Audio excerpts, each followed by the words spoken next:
Okay, we're recording.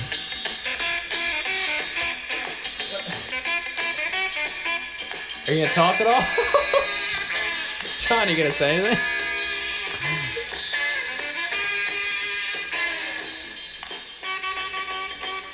Tequila! Josh, where were you, bro? He was there. I got stage fright. I got all hyped up, and then I missed my cue. All right, come on. This is Cinco de Mayo podcast. No. We're not doing it again. We're doing it over. No. This is the Cinco de Mayo podcast. Everyone, welcome to AwayCast number 6. Hey, I'm Gregg. I'm John Azalona. No, we're doing it over. No, I don't want to do it again, dude. Come on, that was funny. Just let it... Oh, fuck.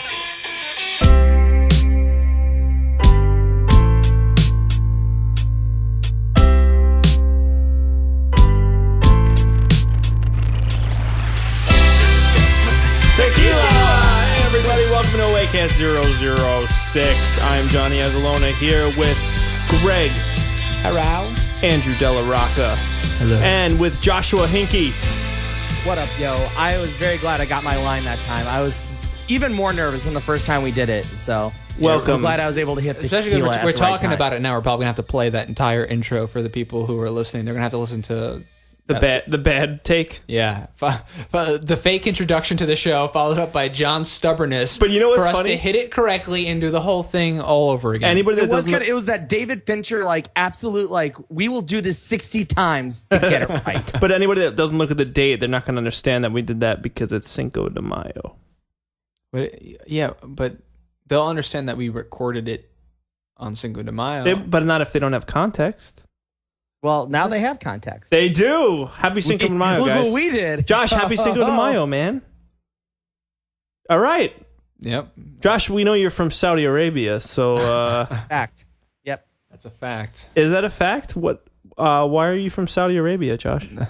Well, I have crazy parents, and they wanted to see the world and have kids while they did it, and so I ended up living in Saudi Arabia for 6 years of my life. That's awesome. It's all right. It was cool. But today is Cinco de Mayo, Josh, so it has nothing to do That with has Saudi nothing Arabia. to do with this. Yeah, no, there's no connection. We had whatsoever. a little fiesta tonight, Yeah. right, Greg? Yeah. We had some. We ordered out. We got some tacos. We got some Guacamole. music, guacamole, some chips. No. Explain where you got these tacos, because I think that's interesting. It is interesting. What? What's interesting about it? Don't. Come on. Listen. The place where the Mexican place that we get the food from is actually run by some Chinese gentleman. It's pretty much to say this is, if you walked in it, you'd assume you'd get Chinese food, but really it's a Mexican restaurant. Have you ever seen the new Rocky Balboa? I didn't see that. Josh, did you see Rocky Balboa? No, I did not. Oh, well, I'm all alone. But there's a part in Rocky Balboa where Rocky's talking to somebody, and he's like, yo, I got something special going on here. And he's like, hey, Rock, there's nothing special about Mexicans cooking Italian food. What are you going to do, man? Yeah. Sometimes I think we're learning a little bit about the ticket sales of Rocky Balboa here. So how's your weekend, Josh? How'd it go? It was good. I had a friend come in from out of town. We went to go see a Cubs game at Wrigley Field, where there was a just swarm of seagulls picking food from wherever they could. Was it just you guys and the Seagulls at this game? Well, there was a crowd at first, but the Seagulls basically drove everyone out of right field, drove the crowd out of the right field bleachers and just took over. Really? And basically set up their own ticket sales to admit other Seagulls in the right field bleachers. That's imperialism. At one point, there was one of the crew who had to go and stand amongst them and try to rein in the chaos, but he couldn't even do it. The Seagulls had already taken it over. Yeah. You sound really upset, man. It was really scary. I was worried that the Seagulls would then take over the rest of the stadium, maybe the entire city of Chicago. And you think they were going to get out on the field? Start playing? I think one was trying. Well, so it was really cold and the field was heated, and the Seagulls started to figure this out. So like 15 seagulls would clump in one little heated area of the field, and then the ball would go by and they'd all swarm and then go for food. Seagulls scare me because they're such disgusting creatures. Mm-hmm. Are seagulls normally a problem at that field? They're kind of all throughout Chicago, especially if you're like by the lakefront. They're still there. They're, you know. So shouldn't they have like people who work at the stadium who shoot the seagulls or net the seagulls? Well, You would hope so. I mean, I would Some sort attempt of, to like, bring a seagull tranquilizer net? gun to the next game, but I'm not allowed to do things like I think that. it'd be good if they I grew up on Long Island, so John, and there's always that, you don't want to give the seagulls Alka-Seltzer. well, if it's rice. You don't give them rice because the rice expands also, right. like the rice. But yeah, you also don't want to give them Alka-Seltzer because it'll make them explode. I think that the way to go about this is just for the fans to bring Alka-Seltzer, and when the seagulls come, it could be like one of those jumbotron moments where they're like, "Oh, got a seagull in left field." There's always like a camera on it, and they just go to the seagulls exploding. I like this. This is a good plan. Yeah. So when you guys were kids and you were, surrounded by seagulls, did your parents teach you not to feed seagulls? Well, you kind of learn by yourself because then they start swarming and like swooping. Like first you throw some stuff and then they get the stuff that you throw and then they make it a little closer. Then before you know it, they're in the bag taking all your sandwiches. As a young man, I spent a lot of time at the docks by my house crabbing. This is real. I would wake up at 3 a.m. and I'd get on my bike with all my crab traps and I would just ride down to the docks, and there's a lot of seagulls there. And one thing that you do when you're young and then you don't do when you get older because people look at you is net them. You net the seagulls. You take a fishing net and you net them and you drown them under the water. Holy crap! That took a dark turn. What the fuck? I think it's one of the signs of being a serial killer is if you're killing animals. Josh, what's Actually, up, I will man? say this. I will say something right now to 8-year-old Gregg. Thank you for killing seagulls. They're disgusting creatures and they're terrifying. This weekend I went to an engagement party.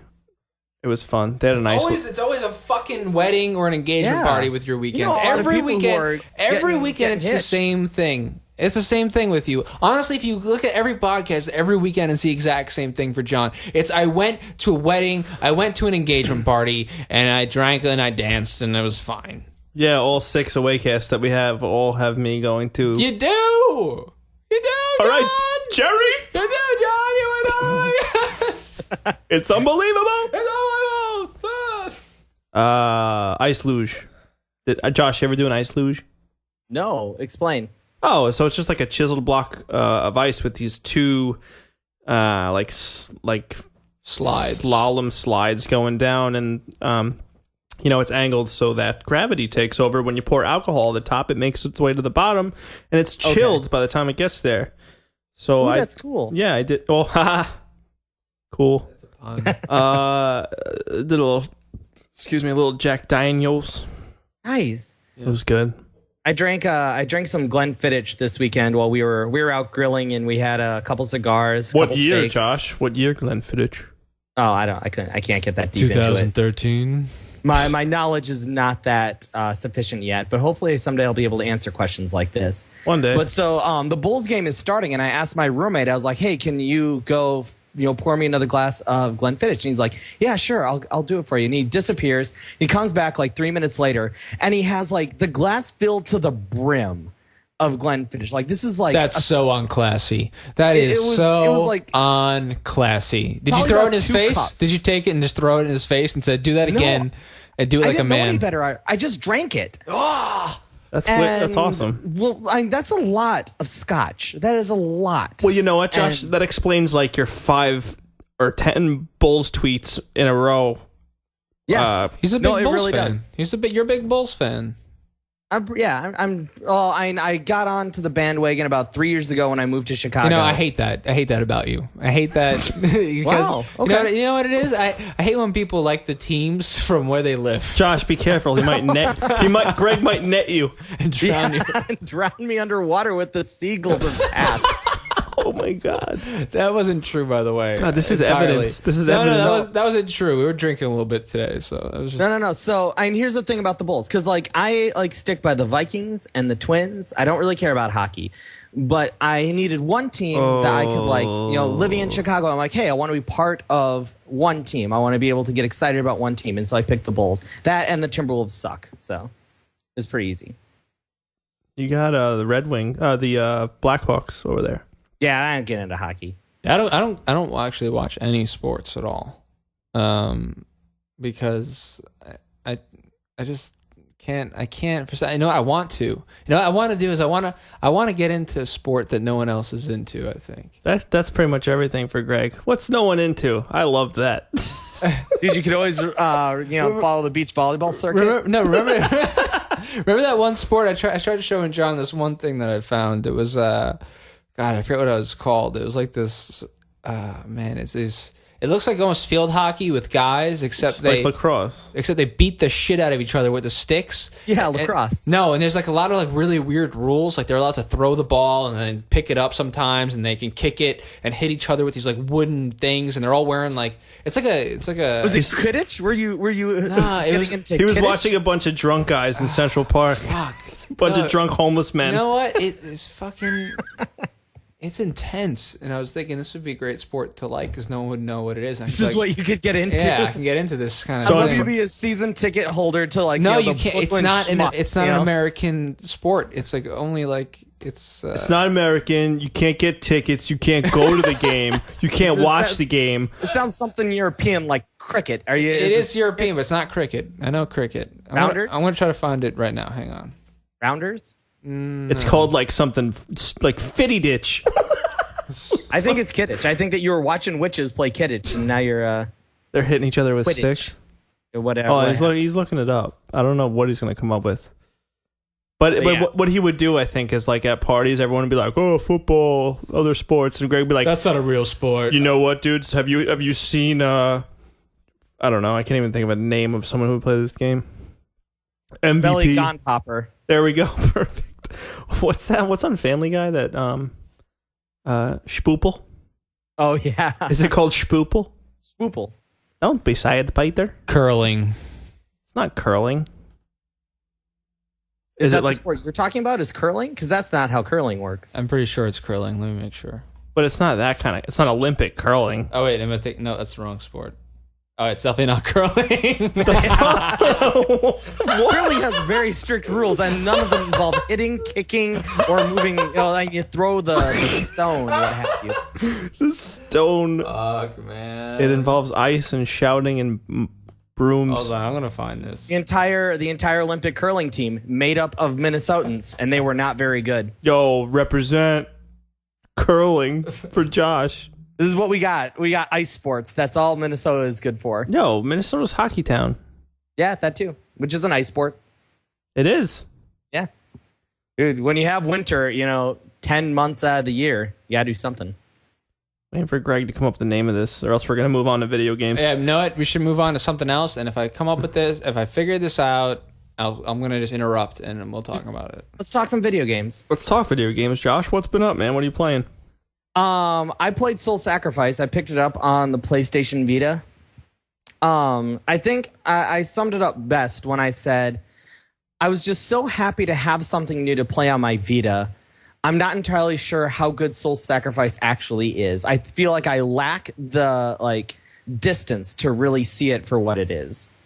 I saw some gameplay footage and saw some technical stuff with it, and I thought the same thing. Like, I was kind of excited to see something coming out that's different for Vita, because Guacamelee was the only thing I played recently. Aside from that, it's like a lot of older games that I never got the opportunity to play because I kind of got a Vita late in the game. But yeah, I don't know, man. I'm usually into those kind of like RPG style, combo type beat 'em up stuff. But I don't know. Maybe you can enlighten me a little bit, but it just looked a little too taxing for me. Like, it looks like for something that's on Vita, I want to pick up and put down frequently. It seems like Soul Sacrifice is like something you kind of have to invest a little bit of brain power into. Yeah, the comparison that people keep making is Monster Hunter and Dark Souls.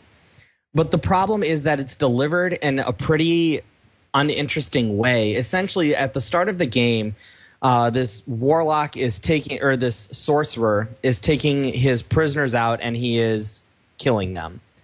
And as you're waiting to be executed, you find this journal called Limbrom, something like that. And the journal talks to you, and he has that very He has a crazy accent and he's a little bit outlandish for something that's not supposed to talk. And so he's like explaining the history of this person. You're reading the history of the person who's about to execute you, and through reading his history, you are going to get his skills. And it feels like a kind of tacky way to really tell the story that they want to tell. And there's no traveling. You basically just select your mission, you start in an arena, and you have to kill all the monsters or fill whatever objective. And I will be honest, I've only played maybe about an hour and a half to 2 hours. But I'm not seeing anything new. I'm already getting repeats, repeated monsters, repeated arenas, repeated missions, and I'm also hitting this point where I can't beat certain things, so I'm having to go back and replay earlier things as well. And I get a feeling this is what a lot of the game is going to be, that even if it does change it up within the next 2 to 10 hours, it's going to be slight differences that are going to then be reiterated on time and time again. So then maybe I'm wrong. Maybe it is something you can pick up and put down just because it's like you're going to be repeating stuff. You know what it sounds like to me, dude? It sounds like a free-to-play game that you're just grinding to get to the next thing. It really is. I mean, people said Ni no Kuni was really grindy, but I didn't really get that. I never really felt that way. But this feels really grindy to me. Yeah. So if you thought Ni no Kuni sounded grindy, I think this is just incredibly taxing. Yeah, and the one thing that I wanted to say was that the name of that sport from before is called hurling. Hurling. Wow. Popular where? Hurling. I believe it is it's like a Celtic thing or something. Hold on, like Nordic or Celtic? It's apparently one of the oldest sports. It's been played for 3,000 years in the Gaelic origin. Wow. Yeah, it's if anyone out there, check it out. Any of our massive audience is interested, I'd go on YouTube. There's some great videos of this amazing sport that I'm a huge fan of. Well, so now you got to pick a team, like the Dublin Celtics or whatever they are. I'm a big fan of the Gaelic team. Clearly. Yes. All right. So go back to your guys' video. So yeah, Soul Sacrifice was unimpressive in the time that I spent with it. I don't think that it's poorly made. And the combat is kind of fun. I can see that the grind is not going to be all that terrible. Like I was watching the Twins game and I was playing it in between commercial breaks, and that was kind of enough. It was like something that was just kind of a diversion. So in that sense, it's okay. It seems like kind of like say you had a full game. It seems like a hole was blown into the full game, and you're missing a big chunk of what should be there. That's exactly that's spot on. Yeah, I think so. I mean, I saw, even looking at gameplay, it was very pretty. It was a good looking game, but it just, I think I hit it before when it seems like it should be a free to play with some grindy spots and some maybe downloadable add-ons for $2. But I don't know how much is a Vita game nowadays. $40? It's $40, so it's not bad. And you have to get offerings. Your attacks are called quote unquote offerings, and you can blend them together to make them more powerful, and you can cycle in and out your attacks. You'll get 6 attacks that you can use throughout one quote unquote mission, and the cycling those out, kind of specifying your arsenal, is a little fun. It's like an interesting way of keeping the game diverse. But it still lacks that, what I'm looking for on the Vita is something I'm addictedly going back to. That's how I felt about Persona 4 Golden. It was I kept wanting to even if I didn't want to play it every day, I always wanted to keep playing it at some point, Right. And I don't feel that way about Soul Sacrifice yet. Maybe it'll get that way as it goes on. Maybe it just takes a while to grow on you, but it's not grabbing me. Well, what I've noticed from Soul Sacrifice, the leveling system, you could either level not harvesting. I don't want to sound like talking about Soul Reaver here, but the white or the dark, right? Isn't there Yeah, you can either, every time you kill a creature, you either choose to save it and you get your life higher, or you can sacrifice it and you get your magic higher. Right, but there's really no reason to either choose one or the other because you kind of both level them equally. Right? You can. I mean, that's right now my magic is, I'm sacrificing everything, so my magic is a little bit higher. Any seagulls to sacrifice? No, not yet. I'm just rats and cats thus far. But I think, and rats are basically seagulls, so yeah. But and I can't honestly say like what the difference is between like having a 10 in Magic to a 7 in Life, but maybe once again that's the distinction I'll notice as I get further on. I think we have to be careful towards, I don't know, wherever we're going with these RPGs, where it's like superficial leveling kind of. Just because there's loot and numbers, it feels like we're making progression, but are we really? Like, certain games are adding stuff like that in where, you know, all we're seeing is the math, and it feels like we're advancing, but are we? Is the gameplay changing at all? Like, is anything, you know? I go back to, like, you know, games like Dark Souls, games like Skyrim. I think that one of the things those games do is their world is interesting, thus you want to learn more about it, you know? Their castles or dungeons, you know, whatever is very interesting, and so it kind of propels you to keep going. Whereas in this game, I'm really struggling to feel out why I want to learn more, you know. So, we'll see. I'll keep playing it, and like as of right now, being as I don't have anything on the Vita, I am kind of happy to have it just as something. Like, I'm flying to Minnesota next week, so I'll definitely play it on the plane and at the airport. Yeah, I was going to ask you, like, when do you play your Vita? Between the ball game and travel? Yeah, I mean, I commute to work on the L train, and so, you know, I can normally get about a like half hour to 45 minutes in on the L train. When I travel, like, you know, when I fly or if I'm busing it somewhere, I'll play it. And then, like, you know, kind of if I'm watching TV and I want to do something casually, it's kind of nice for those things where, like, you know, if someone wants to watch a movie and, you know, I want to be semi-social but not have to actually make conversation, I guess. I anticipate being able to play the Vita on my daily commute, but if I can't get a seat on the subway, I can't stand and play the Vita because I'll fall on my face. But yeah, I wish I could play it more, but there's really no incentive right now. Persona 4 is something I still haven't played, and that's the only one that I have to go back and play. But Persona 4 is good fun. That's actually something I found myself playing even when I was just at home, and I was just like, oh, I'll play some Persona 4 for the next hour or two, you know, just to try and get a couple more levels in, see how far I can advance. Once again, that's a very grindy game, but it's very rewarding. Yeah, I look forward to playing it. But right now, there's a lot of other stuff to play. Well, let's talk Bloodragon, since that's the big release from last week, right? Yeah. All right. Josh, I saw your Facebook message thing, and it was saying that you think it's good, but not great. Why? Yeah, I felt like I reviewed Far Cry 3 for Hard Reset. And I thought Far Cry 3 was good. And I just felt that it was a little bit repetitive. I didn't feel like there was a lot of variety to it. I thought that what they did very well. And I think that those gameplay mechanics are carried over to Bloodragon extremely well. And you still have that scouting system. The stealth in those games is some of the most fun that I have played. Mm-hmm. I love doing like the drop down attacks, or, you know, in this one when you do the stab and then you can throw the ninja star. I felt like those were really well executed. And I appreciated the 80s homage / parody they were doing, but I really didn't feel that the two had anything to do with each other or meshed particularly well. And so I just kind of felt a disconnect. It felt like sometimes I was like, oh yeah, I'm just playing more Far Cry 3. And other times I'm like, oh no, that's right, I'm playing this very, very different game than Far Cry 3. I think they insert enough comedy and enough like over the top just ridiculousness to make it feel like it's almost completely new.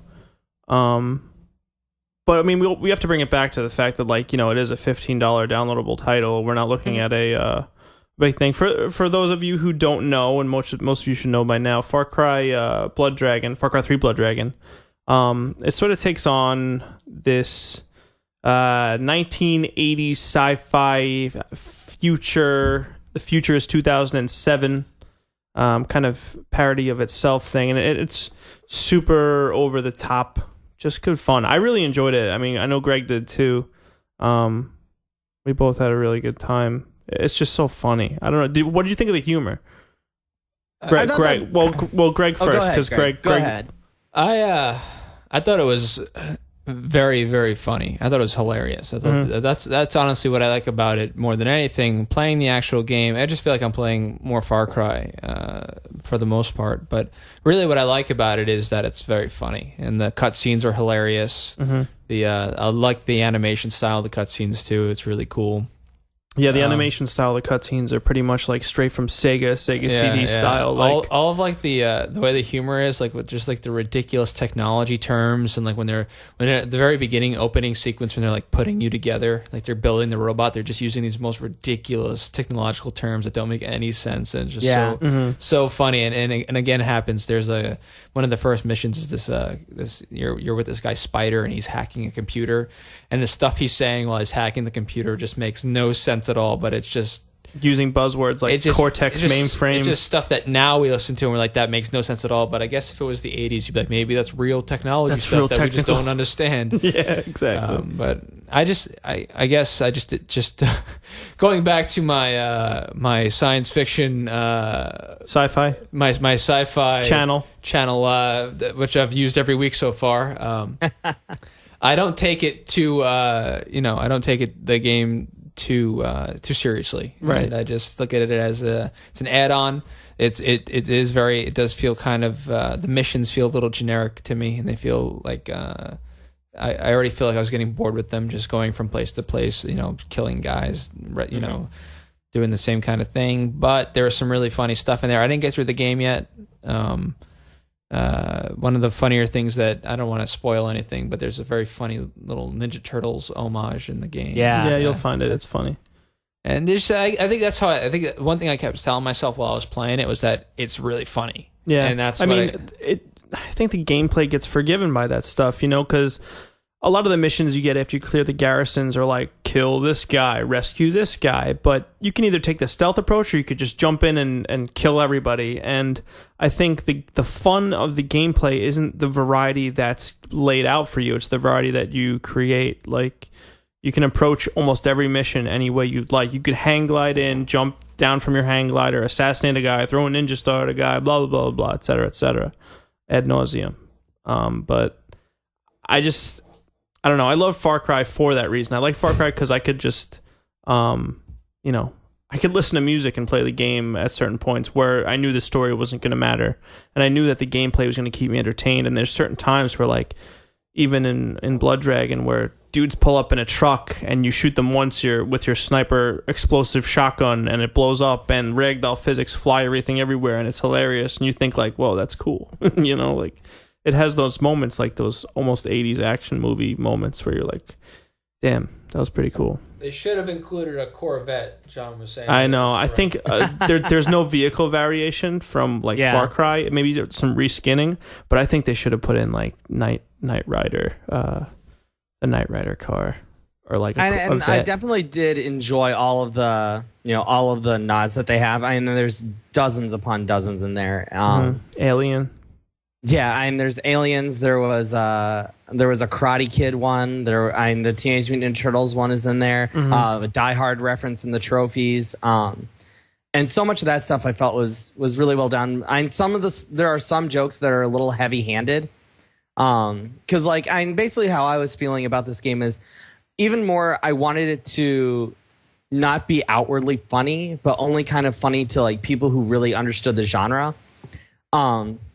And because it's sometimes like the game will actually kind of like almost speak to you as the audience and be like, hey, we know this is fucking ridiculous, right? This is pretty ridiculous. And where I kind of wanted them to take it so seriously because, the 80s, like you look at some of those movies like Die Hard, Aliens, Terminator, what have you. Those movies are really, really fantastic because even though they're cheesy and even though they have one-liners, like you still really connect to those characters and you still really enjoy them. And I didn't really connect to any of the characters in this game. So I think your problem with it, Josh, is like the indecision of the game to whether or not it wanted to commit to the 1980s future sci-fi or whether it was going to like break the fourth wall and actually be like, how ridiculous is this? We're in the 80s. Look at this. This is crazy. You'd rather them just go like full straight into it, John McClane style, And yeah, and that's not to say the stuff wasn't funny. Like, for instance, that tutorial bit at the beginning, right. Is funny. I guess that's haha funny. But at the same time, just because it's making fun of a poor tutorial, you're still playing a poor tutorial. Right, and like, right. just because they're making fun of like the bad story, you're still playing like a bad story. And I understand that's what they're going for, but at the same time, it's like it takes a lot of bravery to like make a game where we're laughing at the game, you know, and the game isn't even aware that we're laughing at it. Whereas to make a game where it is laughing at itself, it's literally like, haha, look how funny I am. And so I think that was, you know, those were kind of the differences that I had. You don't think that should be treated differently? Like, I think if something is intentionally doing that, I think it should be treated differently. We shouldn't say, you know, we are playing a terrible tutorial when we're playing it, but I mean, I know what you're saying, dude, but I don't. I think it should be treated differently if it's knowingly giving you a terrible tutorial. You know? Yeah, and you feel like it should be. I don't disagree with that, but I do feel like that is the easier laugh to get than to actually, you know, make a great tutorial and then make fun of terrible tutorials. Without a doubt. I mean, because it's not proving itself first. It's just poking fun first, right? It's the easy laugh. I totally agree with you. But like, there's something to laugh about within that. Like, they went for the easy laugh with everything. Yeah, exactly. And that's not to say I didn't laugh. I had plenty of chuckles. And Did you finish the game? Yeah, I'm going to try and platinum this, which I don't normally try to do. But Far Cry 3 has that same kind of grindy, turn your brain off and just roll through it. Yeah. And especially, I killed a dragon using a bow. Yeah. And at that point, I was like, yeah, I think I'm going to platinum this. Yeah, so. It's not hard. I did it for Xbox side. I got the full 400, and it's not hard at all. The hardest one, I think, is killing 25 dragons. I think that's where I'm going to have the most trouble. I beat the game. I think I just need to kill the dragons and then max everything out. What did you think of that finale mission without giving anything away? Oh, and that was another one that I had. I thought the finale mission was a little easy. Totally easy, but I laughed out loud. I was chuckling at how that hilarious. Final vehicle that you get. Oh, that's so good. And I will say one of my favorite things about it is the art. Like, I think that the art style is brilliant. I don't want to give this away either. We're going to be very vague here, but there's a moment, there's a little homage to another game before you go into a portal, and then you do some stuff that's very reminiscent of an 80s film, and it is so perfect. Do you know what I'm talking about, Josh? I think so. I think I know what you're talking about. Yeah, it's a really, really great part, and I don't want to ruin it for anybody, but you know, if you're hesitant about Bloodragon, it's totally worth it just for like this end part. I think no matter. And I think it's really easy if you dig the 80s in any sense. Like, if you kind of seen the trailers and you're like, oh, this is cool, this is something I'd be into, you're not going to be disappointed. If you even thought Far Cry 3 was fun, you're not going to be disappointed. You know, I feel like both camps will be satisfied. I just don't feel like the whole package wraps itself up very nicely. Absolutely, but I've paid the same amount for much worse. You know, for sure. Like it's probably some of the best for the money original content out there. And I think that needs to be commended as well. The fact that, you know, this is something they basically built an entire new game. I mean, yes, it's the framework of Far Cry 3, but it definitely feels like it should be its own thing. The Far Cry 3 : Bloodragon actually feels like it's not fair to this game because this game is Bloodragon. They are talking about a sequel already. Good. I'm actually more interested to see a sequel of Bloodragon than I am to see Far Cry 4. Right, because a lot of people talked about what's his name from Far Cry 3 was a terrible protagonist. Like, he's just boring. Jason Brody. Exactly. Ugh. And I'd much rather that name tells you he's a terrible protagonist. Exactly. I'd much rather have Rex Power Cult be the protagonist that I'm rooting for, you know? Actually, I would love for Far Cry 4 to be Bloodragon 2.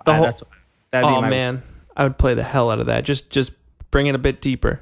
You know? Yeah, and I think that was another thing, too, is that because they're in the confines of the DLC, they didn't get to kind of go as off the rails as they would have liked, and I think that would have helped them. Well, the assets in the game, man, just the neon treatment, the scan lines, all the little things, you know, when you're killing enemies, there's blue neon blood flying out. Yeah, it's a nice tight package, like very well. Specifically in the gameplay, the art direction is first class. Like it's amazing. They nailed that. Absolutely. And the Power Glove score is fantastic. That is incredibly 80s. Yeah, Power Glove did the music for the game, and it's great. I actually have on Audio. I have the soundtrack. It's only like 4 or 5 I was tracks. looking for the soundtrack. Couldn't find it. The other day. Maybe it's not the soundtrack. It might just be more Power Glove stuff. Okay. That might be what it is. But it's great. I recommend. Oh, Mike Califano's calling us. I fucking hung up on him. Forget it. Oh, we called him before because we wanted him to be part of our fiesta when you didn't answer, Josh. Oh, Mike Califano's the guy we always talk about who doesn't like video games. We want him to come on the podcast, but he won't come on the podcast. He didn't pick up the phone before because he was in the middle of a League of Legends match. Yo, Robin Williams. Zach. Yeah, he's a good kid, Mike. So what else? Josh, what else are you playing, bud? I play a little more Infamous. I'm also going to try and platinum Infamous, I think. Really? Isn't that like a tougher game to platinum? It's pretty deep. I'm just having and once again, it's just one of those games where I just put it on and kind of while I'm watching TV or something like that, or I'm talking to people, like I can kind of play it without having to pay attention to it. Not for the story, but for all those side missions. Like it's like, oh, go kill 18 of this. Oh, go make sure the train gets to where it has to be. Right. Blow this truck up. Well, stuff like that. I have to say, I never played Infamous. It's good. It's really, really good. Is it still free on PS Plus? I don't think so. I actually got it when PlayStation fucked up for an entire summer. Oh, really? Yeah, and that was one of the free games they offered, and I was like, well, okay. When you lost your credit card info to hackers? Yeah, exactly. When hackers took over PlayStation. Well, I did play a game that I've never played before this past week, and I had a lot of fun. Oh, right. Super Mario Galaxy. It was a good game. I really enjoyed Super Mario Galaxy for what it's worth. I played through like the first Galaxy, maybe a little of the second, and I'll tell you right now, anybody who's looking for a Mario 64 type fix, play Super Mario Galaxy. It's totally fun. I actually had Kate play with me. She was the second controller shooting stars or whatever the hell you can do. It's pretty lame second player mechanic, but it was fun. It was first time I played a Wii game on my Wii U. First time I played a game on my Wii U. Oh! Just kidding.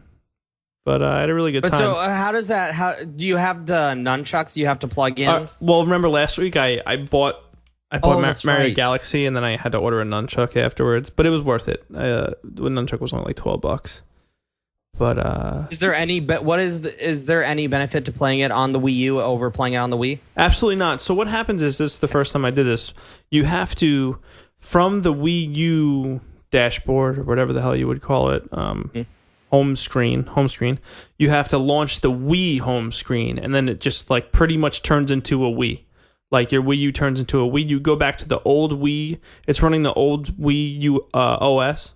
You go to the crazy. Yeah, it's really weird. I feel like I'm breaking it. Honestly, it feels like I'm hacking it or something. So then you go to the Wii OS, and then you just launch Mario Galaxy, and it's like you're on a Wii. It's not. So yeah, it's weird. As of right now, and not to sidetrack the conversation too much. And not that you have full-out buyer's remorse over any of these systems yet, but which do you have more buyer's remorse for, your Vita or your Wii U? Wow, man. Okay, so out of my Vita, I've played Golden Compass. Oh, Golden Abyss? What the hell is it called? Golden Abyss? Uncharted? Yeah, Golden Abyss. Uncharted. I played Guacamelee, which was awesome. I had another really good... Gravity Rush was awesome. Yeah, Gravity Rush is good. I didn't finish it, but I think I've definitely played more games on the Vita that I've enjoyed. For Wii U, Zombie U was fun. Mario was fun. Nintendo Land was okay. Showed all the features of the thing. And Kate and I played Super Sonic All-Stars or whatever, the stupid racing game. I would say Wii U. Yeah, keep in mind the Wii U cost you what, $100 more than the Vita? Well, the price and just the promise, the future of it. I mean, yeah, Sony's got a bright future ahead of it with, console and handheld integration. I really have no idea what's going on with the Wii U or whatever. You know, like, I will never buy a Wii. I feel pretty certain right now saying I'm never going to buy a Wii U. However, I nearly broke down and bought a Nintendo DS this week, but instead I bought an iPhone. Every once in a while, I do the same thing. Because you probably shopped for one. How much was a DS? Oh, they're about $169. That's a 3DS? Yeah, that's a 3DS. That's not too bad. No, I mean, there's so many great games. That's what really nearly got me to go for it was the 3DS.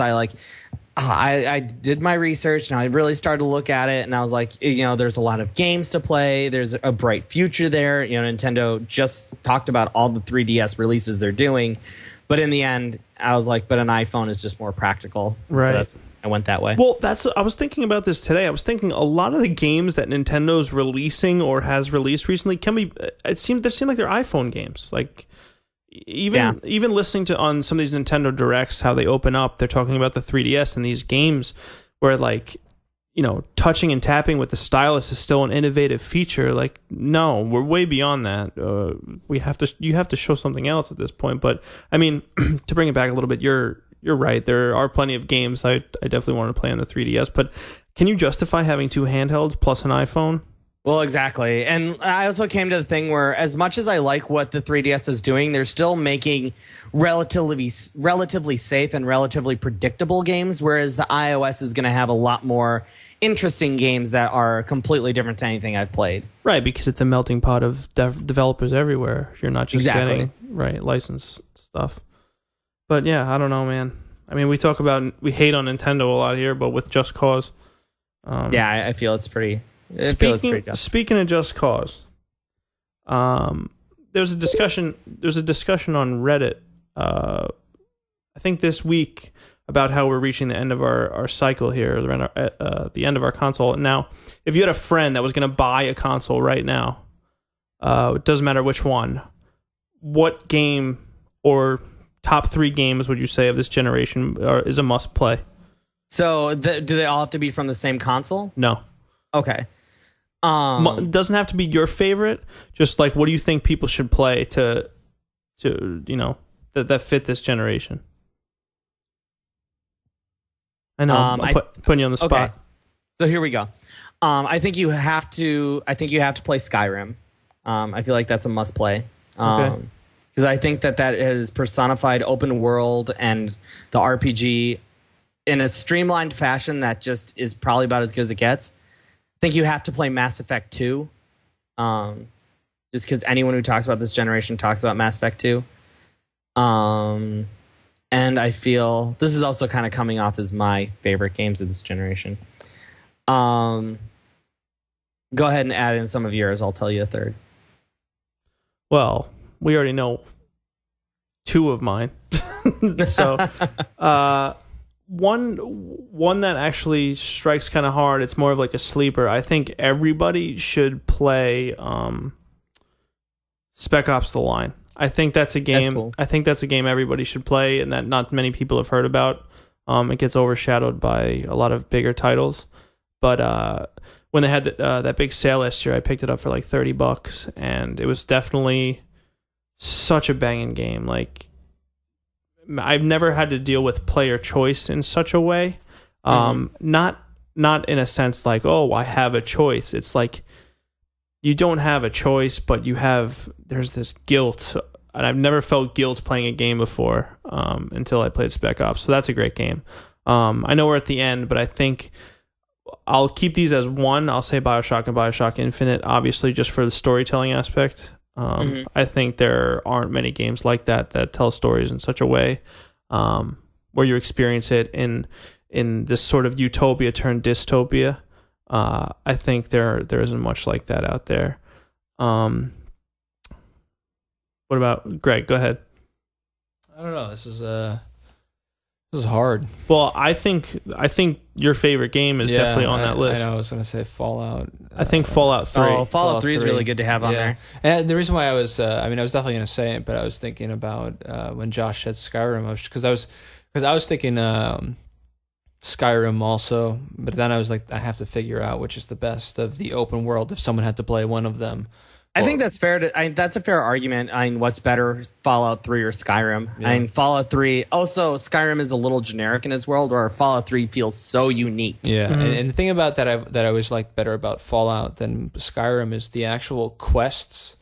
They feel so like unique to themselves. Like they're never really repeated.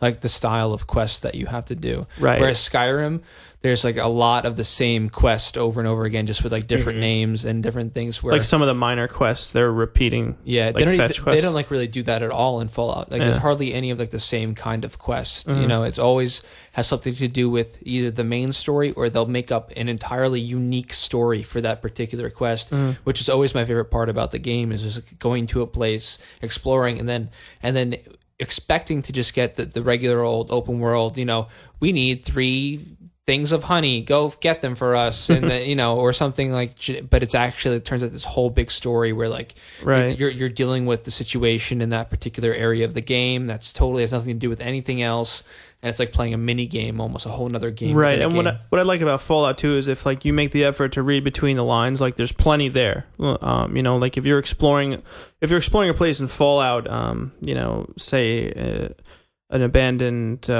gas station or something like that, if you dig deep enough within the story, you'll find like items that could go unnoticed that are like there's telling a story about that particular right, like the woman who killed herself with a toaster oven. Oh yeah. That's one of the more popular ones. But like you go to find this woman and nothing is even said about it, and there's a toaster in the bathtub with her. Yeah, just stuff like that, subtleties. I agree with Greg. I would definitely pick Fallout over, even though Oblivion has influences on open world games. No. I'm saying Oblivion beforehand. And the Elder Scrolls games in general. I think I'd still pick Fallout. To fill those shoes. I'm gonna say my third one is probably Journey. Journey? Yeah, just as far as like one of the things that happened during this generation was the indie scene, that's developed, and I feel like Journey quantifies that independent game spirit so well, and basically creating I hate to be I don't know snobby here, but like game as art, Oh, totally. Go ahead, be snobby all you want. I'll just go pour myself some Pinot Noir here and say, The Journey is truly just imagination at its finest. How much of that game did I play with you? Like an hour's worth? Well, that's all there is to the game. It's probably game's what, 2 hours maybe. Yeah, 2 hours probably. Yeah, it was a pretty beautiful game. But if I had to, I think pick from like that, because you definitely right, there should be an indie game on there. I probably would go more towards Braid or what else? What's the like Bastion? I would say Bastion or Limbo. Limbo, yeah, I was gonna say Limbo's really cool as well. Yeah, I really like Limbo. I mean, we're in the middle of this crazy indie thing that it's just you name any of the big ones and they're worth playing. There's not one you should look over as opposed to the other. They all offer something different. I think my third, and I'm surprised I'm even thinking this now, but I think Portal. I think everyone should play Portal. That's a good call too. Yeah, that is. Portal 2, or you could Portal be sneaky. 2 was one of the funniest games that I played. Yeah, like talking about Wheatley games that are so funny. Good. Yeah, so good. You can be sneaky and say Orange Box. Yeah, but I don't think everybody has to play TF2. Half-Life 2, sure. Yeah. What else is in Orange Box? Portal. Yeah. Portal. Portal, Team Fortress, and Half-Life, and then Episode 2 also. Yeah. Oh, okay. Well, out of all those, without any prereqs, I would say Portal 1 or 2. Pick your poison, and I think that'll be unique compared to my other choices, where it's a puzzle game, but it's also so much more. The writing, everything's fantastic in that game. So, absolutely, those are my 3. All right, you want to do some news bits? Newsy bits. What do we got? Talking about some news stuff. What do we have? What's on the news plate? So Call of Duty Call Ghost, of Duty. It's a Call of Gouda. Has had a teaser trailer drop, and it is getting released the first Tuesday in November. I can't believe they're coming out with a new Call of Duty game. Wait, we just talked about Call of Duty, and John had a big hard on for it the other day. What are you talking about? Oh God. Okay, Josh. Wait. Don't give him any. I'm not going to say anything. I wasn't even really involved in the argument. All I said, because I take shit because I don't know, they give me a lot of shit, but I said that Call of Duty 4 Modern Warfare revolutionized multiplayer gaming during its time. Do you agree? Well, tell them why, John. Sure. Why is it fair? Why do you think it's fair, Josh? I want to hear your explanation. Well, I mean, just because it created an entire culture of, and I hate to say this, I mean this in the best way possible, but it created an entire multiplayer bro culture. You know what I mean? Like, totally. It is something that has become so massive, and so many people buy those games for absolutely no interest in the multiplayer. They just could care less, and they just play the single player. You mean? Yeah, sorry. And they just play the multiplayer for 364 days until the next one comes out, and they all buy it. Stupid. Right, but it's like Josh always said, you have to recognize why it's great. Like, it got all these people to buy this. My gripe with it was, not my gripe, but I think that it was the first time that they had the carrot on a stick type unlockable level up system for multiplayer. And I think so many games have taken that forward with them and have helped games be successful that this game set a precedent for other games. I mean, specifically, I always think of Halo did so much to create that shooter multiplayer culture that actually leached from N64, GoldenEye, and you can even argue, then you get into the argument of Quake and all those other games. Right. Or Unreal Tournament, what have you. But I will say that, what kind of has come of that is that basically now people have to ask this question: what does it take for a Call of Duty game to fail? And what does fail even mean? Because that game continues to make more money every single year, which is just, especially in a video game industry that is suffering at every other turn, where Tomb Raider sells, what was it, nearly 5 million copies, and they go, well, we lost money on this, or we didn't get as much money as we thought. But meanwhile, this other game makes $500 million. That's an astounding number. It just doesn't make any sense in comparison to so much of what else is going on, that you just got to take a step back and just tip your hat to them at the very least. The namesake has earned it's paved its own way. It'll never be a failing game. At least for another couple, at least the next full generation of gaming. I think that's the question. What would it take for that game to fail? What is the scenario where they don't make a Call of Duty? I think Call of Duty could probably be the ones who completely tear down the walls for microtransactions and make it completely successful, because they're going to be robbing little children out of their money. Why haven't they tried that yet? I guess because they're worried about it, but yeah, I think they're the only ones that can pull it off. I will say, Greg, I agree with you. I don't play games like that. I can't get into games like that. But for people who can, and I guess there are enough people that can, that I'm in the minority there. And like I said, I played the multiplayer and it was fun. But really, I like the actual game. I like the campaigns in those games. I usually like the campaign more too.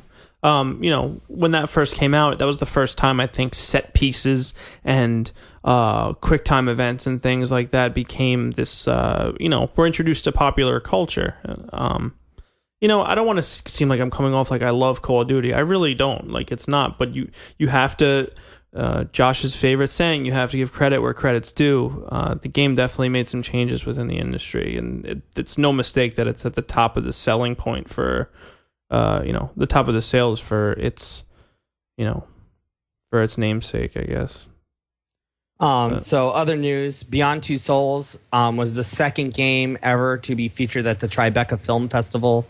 The first one was LA Noire. And David Cage, we got all David Cage up on the stage and was very, very emotional about this honor. I don't particularly understand why video games feel the need to do this. It's because basically I don't understand why they're there. Is it to get notoriety on a more recognizable stage? Because honestly, what's more recognizable, the Tribeca Film Festival or PAX East and E3? I feel like it makes you think that maybe the CDs of this game or the directors of this game just want so badly to be part of the mainstream film industry or even like cult film industry where they need popularity in that industry. Maybe they're trying to use games to break through to that, or at least they want to be parallel with the medium and gain notoriety in both fields.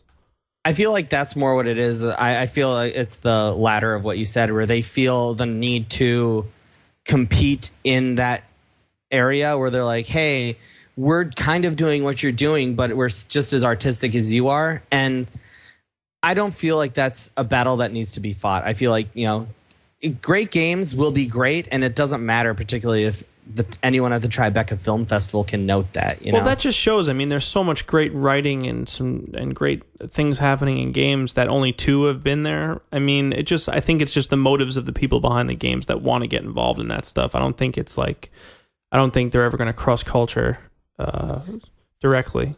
Yeah, and I will say that I actually, I wrote an article recently that talked about David Cage, and I felt like credit really needed to be given to him. Not for the reasons that people are saying, where like I don't care about the 2,000-page script. I don't care about Ellen Page and Willem Dafoe. What I'm far more interested in is that they're doing an entirely original game where they could have probably just made more money off Heavy Rain, and it's completely unique. It has a female protagonist who's actually on the cover of the box.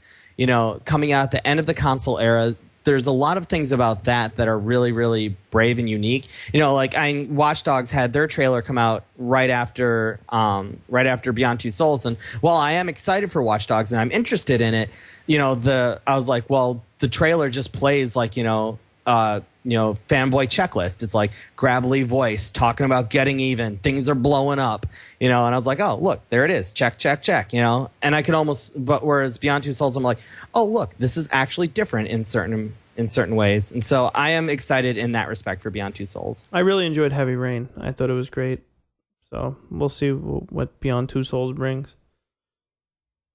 Yeah, and new GTA trailers. Do you get to see those? Yeah, I watched all 3 and I loved them.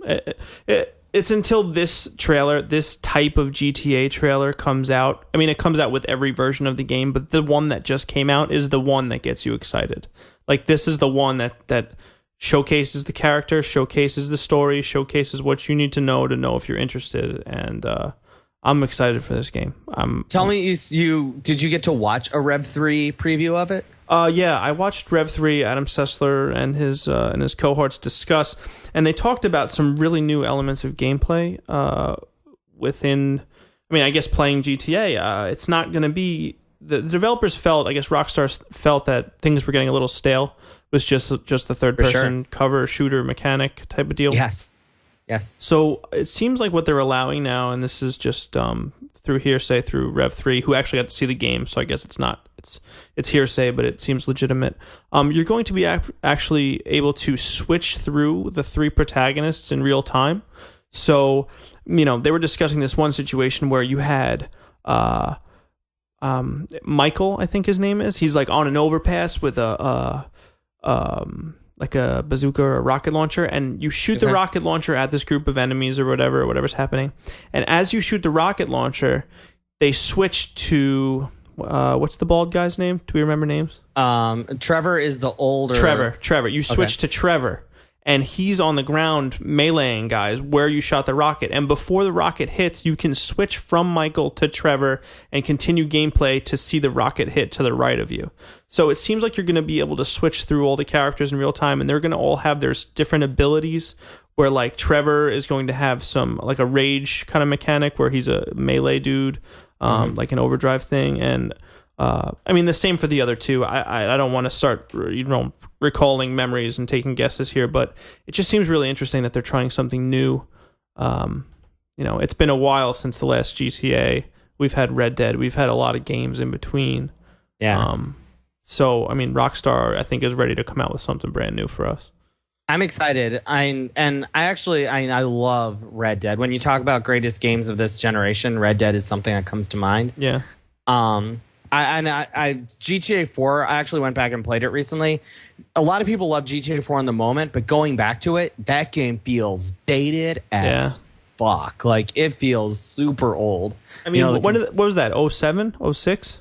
Yeah, 06? I mean, it came out almost immediately after the Xbox 360 launch. I played it recently, actually, as well, about 3 months ago, and it made me wish they held out on New York, on Liberty City. It made me wish they held out a little longer, because running through that city, man, it's scant, man. There's like nobody in, and there's nobody there. There's like, it's just crazy. And I remember first playing it, like, oh, you know, kind of giving it the benefit of the doubt, being like, oh, this is so sick. It looks just like Times Square. And then I see the trailer for, you know, GTA 5, and you're like, holy crap, this is next gen ready type Exactly. stuff. You know, and you play Red Dead Redemption, even those places feel more populated than GTA 4, and you're out in the Wild Wild West. As opposed to New York City, which is a big difference. Yeah, exactly. And to do those, like the 3-person plot structure is really interesting. The fact you get to change characters on the fly in between missions, and I feel like they're going to have their own side missions. Each character will have their own side things that they're doing. That's super, super intriguing to me. It justifies a little bit more why you're going to these different neighborhoods, seeing different places of the city. You know, stuff like that is super intriguing to me. Yeah, I'm excited. Did they put a date on that yet? Yes, it is September 17th, I want to say. Oh, that's exciting. Yeah. It's nice getting dates for stuff. You know, I mean, granted, they're probably all going to be pushed back a month, you know, this time. But I feel like Grand Theft Auto is going to come out at that, because it was supposed to come out in May, I think was the speculation, and it got pushed back. What I love about Rockstar and GTA is I remember when GTA 3, or no, Vice City was just coming out. I remember going online, and they always run like the ARG type like website stuff where they have like, you can go to petsovernight.com, and they have like their fake radio shows that are within the game. Like they have websites for them, and they really go all out with like, I don't know, just making it feel like a whole experience. And within the coming months, I expect San Andreas / LA to kind of come alive beforehand. That's always exciting. And then it just shows like the creative chops of Rockstar. I'm excited to see. They're very good at world building. I mean, they're so good at world building. It's actually really impressive. And then speaking of release dates, Watch Dogs finally got a release date, basically indicating that probably early mid-November is when we'll start seeing the next gen consoles coming out. Well, we were talking earlier, Josh, saying that a lot of these release dates are all around the same time. So I pretty much took the guess at saying that Watch Dogs was going to be a next gen release. Title. And Call of Duty has a whole spiel planned with the Xbox reveal on the 21st of May. And all of this stuff, it seems like it's all kind of coinciding around that time, and that almost feels just a little bit too coincidental. What's the what day does the 21st fall on? It's a weird date. It's a Wednesday. It's a Tuesday. Tuesday. So maybe we'll hold off. We'll do our do the AwayCast Tuesday night, or maybe we'll double up. Maybe we'll do a special or something. Yeah, I'd be down for that. What do you say, Greg? I don't know. I hopefully all our fans will be available to hear make that sure one. all the fans, make sure you're available, guys. Mark your calendar. Do it. Anything else in news, Josh? No, that's it. That's pretty hefty for news, though. It's not bad. Yeah, it's been an impressive week. There's a lot of hype. I mean, it's going to be kind of dead for the rest of May because there's just not a lot of games coming out. But I've been reaching back into my backlog and playing. I mean, I've been playing Singularity a little bit. I haven't finished that yet. Like I said, I was playing Mario Galaxy. Greg and I still have to finish up Dead Island. Yeah. But I don't know. I'm gonna go into the backlog there. Hopefully, I might jump in and get Persona 4 if I have some dead time. But there's plenty to play, and I'm still playing Defiance here and there. So, you know. Everyone excited about Defiance, right? Greg's falling asleep again. No, I'm up. And yeah, Defiance is great. All right, everybody. AwayCast 006. Greg, good morning. Thanks for joining. Thank you for having me. No problem. Wait, are we ending the show right We're now? ending up. It's a short one this week. We got to end. Nothing else to talk about? Well, do you want to talk about something else? No. Josh, thanks for joining us this week, pal. All right, I'm gonna get season tickets to the Dublin Hurler team and get drunk in the bleachers. We're all going. We'll smack each other with sticks. Happy Cinco de Mayo, everybody. Thank you for listening. Talk to you soon. See you next week. Bye. Bye.